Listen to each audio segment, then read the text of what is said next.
आज हम देखेंगे, पहले हम बेसिक से स्टार्ट लेंगे कि सेंटेंस के कंपोनेंट्स क्या हैं, किस तरह सेंटेंस बनता है। अगर हम बिल्कुल शुरू से बात करें तो सबसे पहले सेंटेंस की डेफिनेशन क्या है? A meaningful combination of words which give a piece of information. Sentence basically एक मीनिंगफुल कम्बिनेशन है, यानी आपने अल्फाज को इस तरह एक बामकसद या बामानी तौर पे जोड़ना है जो कि एक इन्फॉर्मेशन का जो पीस है वो दें, या एक तरह की थोड़ी सी इन्फॉर्मेशन जो हमें वो डिलीवर करें। क्योंकि सेंटेंस का मकसद क्या होता है? इन्फॉर्मेशन को आगे ट्रांसफ़र करना। अब अगर हम इसकी हायरार्की की बात करते हैं, अच्छा हायरार्की क्या है? हायरार्की कहते हैं शजरा नसब या फैमिली ट्री। तो सेंटेंस स्टार्ट कहाँ से होता है? सेंटेंस की स्टार्टिंग होती है लेटर्स से। लेटर्स क्या हैं? उर्दू में जिन्हें हम हरूफ तहजी भी बोलते हैं, जिस तरह अलिफ बे पे, या इंग्लिश में हम कह सकते हैं ABCD। जब लेटर्स को हम मीनिंगफुल तरीके से बनाते हैं, बिल्कुल रैंडम नहीं, रैंडम यानी अपनी मर्ज़ी से नहीं, जो लैंग्वेज के रूल्स हैं, जो पहले से सेट वर्ड्स हैं उसके मुताबिक मिलाने से, एक साउंड के पैटर्न के साथ मिलाने से एक लफ्ज़ जो है यानी वर्ड्स बन जाते हैं। तो सबसे पहले लेटर्स मिलकर बनाते हैं वर्ड्स, जैसे कि बॉल, कैट, बुक, और ये उर्दू में अल्फाज हैं। फिर इसके बाद वर्ड्स जो हैं जब उनको हम मीनिंगफुल तरीके से मिलाते हैं तो हमारे सामने सेंटेंसेस बनते हैं। अब वो सेंटेंसेस जो हैं वो जितनी ज़्यादा आपकी ग्रिप स्ट्रॉन्ग होती जाएगी उतनी सेंटेंसेस आप स्ट्रॉन्ग बनाते जाएंगे। जैसे अगर आप ये सेंटेंस देखते हैं, दिस इज़ अ बॉल, ये एक सिंपल सेंटेंस है। इसके अंदर क्या है? मुख्तलिफ अल्फाज को, मुख्तलिफ पार्ट्स ऑफ स्पीच को मिलाया गया। अब सेंटेंस क्या है? सेंटेंस हमारा टारगेट है, इसको हमने सीखना है, इस पे हमने अबूर हासिल करना है। और इस पे अबूर हासिल करने के लिए हमें दो चीज़ों की ज़रूरत पड़ेगी स्टूडेंट्स, एक parts of speech and second grammar. इस पे हम सारी चीज़ों पर डिटेल से बात करेंगे। सबसे पहले हम चलते हैं पार्ट्स ऑफ स्पीच है क्या, इसका इंट्रोडक्शन दे देता हूँ। दोस्तों, मैं आपके सामने कम्युनिकेट कर रहा हूँ, बोल रहा हूँ, कुछ लेक्चर डिलीवर कर रहा हूँ, ये सारी इन्फॉर्मेशन सेंटेंसेस की सूरत में ट्रांसफ़र हो रही है। मैं जितना नॉलेज है वो सारा आपको सेंटेंसेस की सूरत में कन्वे कर रहा हूँ।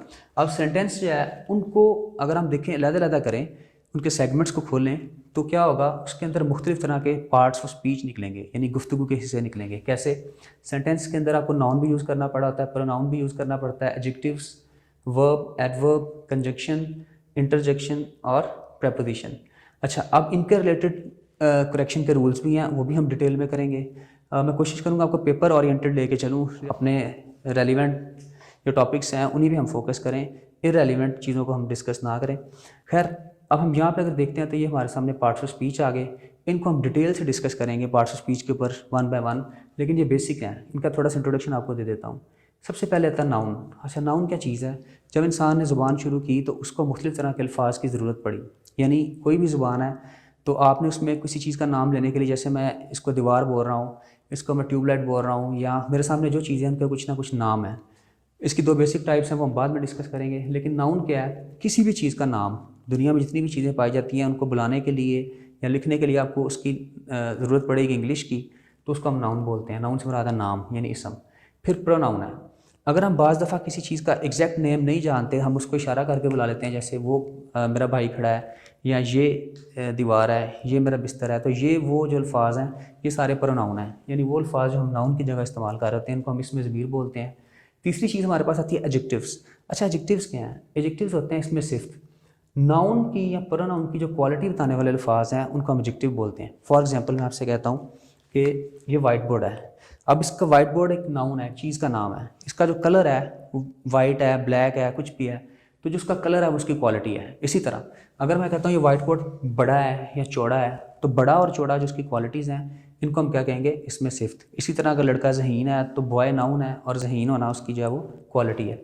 फिर वर्ब है। वर्ब को हम कहते हैं एक्शन वर्ड्स। एक्शन वर्ड्स क्या हैं? ये हमें काम के बारे में बताते हैं। कोई चीज़, मसलन मैं यहाँ पे खड़ा हूँ तो मैं अगर वाइट बोर्ड पे लिख रहा हूँ तो लिखना मेरा क्या है? Action verb. ये टेंसेस के लिए इस्तेमाल होते हैं और मॉडल ऑक्सिलरीज हम डिटेल में डिस्कस करेंगे, इसको भी वन बाय वन। लेकिन फिलहाल वर्ब की डेफिनेशन सिंपल क्या है? एक्शन वर्ड्स, जो फ़िक्रे के अंदर काम को शो करते हैं। जिस फ़िक्रे में काम होगा वहाँ पे वर्ब यूज़ करेंगे। अच्छा, एडवर्ब क्या है?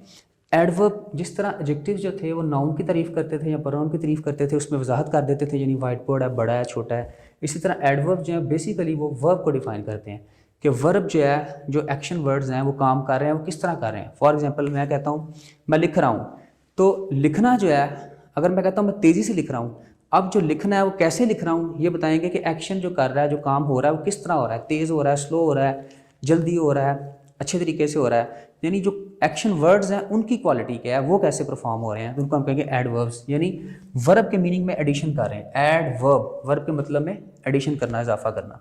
फिर कंजंक्शन है। कंजंक्शन कैसे कहते हैं? ये लफ्ज़ जंक्शन से निकला है। जंक्शन कहते हैं जोड़। जिस तरह आपने देखा होगा शेखपुरा, किला शेखपुरा जंक्शन, यानी जंक्शन का आता है जहाँ पे ट्रेन की लाइंस क्रॉस करती हैं। तो जंक्शन या कंजंक्शन वो अल्फाज हैं जो कि ज्वाइंट पैदा कर देते हैं, दो फ़िक्रों को, दो से ज़्यादा अल्फाज को, दो से ज़्यादा छोटे फ़िक्रों को मिला देते हैं। वो हम डिटेल में इस पर बात करेंगे। इनको हम हरूफ अतफ़ कहते हैं। जैसे मैं कहता हूँ एंड, सिंपल सी कंजंक्शन है, I am standing and he is sitting, मैं खड़ा हूँ और वो बैठा हुआ है। अब इसके बाद आ जाता है इंटरजेक्शन। इंटरजेक्शन क्या है? ये स्ट्रॉन्ग एक्सप्रेशंस होते हैं फ़िक्रे के अंदर या फ़िक्रे से पहले। आप कहते हैं ओ, अलास, अफसोस, मैं तो लुट गया। अब जो स्ट्रॉन्ग एक्सप्रेशन देने के लिए जो अल्फाज आते हैं उसको हम कहते हैं इंटरजेक्शन। ये अंदर इंटरजेक्ट हो गए, आपका जो एक्सप्रेशन है, जो एक स्ट्रॉन्ग फीलिंग्स है, उनको शो कर देते हैं। इनको हरूफ इस्तेजाबिया कहते हैं उर्दू में। फिर आ जाता है प्रेपोजिशन। प्रेपोजिशन क्या है? प्रेपोजिशन क्या मतलब है? Pre position. अगर हम इसको दो हिस्सों में डिवाइड करें, यानी किसी चीज़ की दूसरी चीज़ के लिहाज से जो पोजीशन है उसको हम प्रेपोजिशन कहते हैं। फॉर एग्जांपल, ये फ़र्श है नीचे, मैं कहता हूँ मैं फ़र्श के ऊपर खड़ा हूँ, तो मेरा और फ़र्श का जो तल्लक है, मेरी पोजीशन जो है फ़र्श के वाले से, उसको हम प्रेपोजिशन से शो करेंगे। कैसे? I'm standing on the floor, I'm standing in the room या inside the room. Inside, above, out, in, off, ये सारे क्या हैं? प्रेपोजिशन। यानी जो शो करते हैं कि जो दो नाउन्स हैं या दो नाउन और प्रोनाउन है, उनका आपस में रिलेशन क्या है, उनकी पोजीशन क्या है, एक चीज़ दूसरी के लिहाज से किस पोजीशन में है, अंदर है, बाहर है, ऊपर है, नीचे है, आगे है, पीछे है, कैसे है। इनको हम हरूफ जार कहते हैं उर्दू में। ये हो गए सारे पार्ट्स ऑफ स्पीच बेसिक्स। इनके बारे में हम करेक्शन के रूल्स भी करेंगे, डिटेल में भी जाएंगे। फिर उसके बाद आता है ग्रामर को सीखने के लिए आपको मैं हिंट दे देता हूँ क्या क्या चीज़ें चाहिए होंगी। सब्जेक्ट और ऑब्जेक्ट बहुत ज़्यादा इंपॉर्टेंट रोल प्ले करेंगे, प्लस वर्ब। वर्ब को तो डिस्कस कर लिया। सब्जेक्ट ऑब्जेक्ट में हम प्रॉपर एक लेक्चर करेंगे, उसमें डिस्कस करेंगे सब्जेक्ट क्या होता है, इसकी क्या पोजीशन है, ऑब्जेक्ट क्या होता है। फिर टेंसेस को लेके चलेंगे, फिर एक्टिव और पैसिव वॉइस को, फिर डायरेक्ट और इनडायरेक्ट को, और डिफरेंट टाइप्स ऑफ सेंटेंसेस। इसमें डिफरेंट क्लॉजेज आ जाएंगे, कंडीशनल क्लॉजेज आ जाएंगे, कंडीशनल सेंटेंसेस आ जाएंगे। ये सारी चीज़ें इसमें डिस्कस होंगी। देन फिर अगर हम मूव करते हैं फिर आज के लेक्चर में जो two basic types of sentences, yes, यहाँ से हम स्टार्ट लेंगे फर्दर लेक्चर्स में। दो बेसिक टाइप के फ़िक्रे आपके सामने आएंगे। एक वो होंगे नॉन एक्शन, जिसके अंदर एक्शन नहीं हो रहा होगा। एक फ़िक्रे होंगे एक्शन वाले, जिसके अंदर कोई ना कोई एक्शन परफॉर्म हो रहा होगा। अच्छा, इसकी मिसाल मैं कैसे देता हूँ? मैं कहता हूँ ये एक मार्कर है या एक बोर्ड मार्कर है। अब इस फ़िक्रे के अंदर मैंने एक इतला दी है, एक इन्फॉर्मेटिव फ़िक्रा है, यानी कि यहाँ पे कोई काम नहीं हुआ।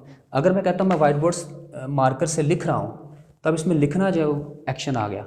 जब भी फ़िक्रे के अंदर एक्शन आ जाएगा तो वो वर्ब वाला फ़िक्रा बन जाएगा। उसको मैंने कैटेगराइज किया हुआ अलहदा एक्शन वाले सेंटेंसेस में। उसमें हम देखेंगे किस किस तरह के फ़िक्रे हैं। जैसा कि वर्ब का इस्तेमाल लाजमी होगा।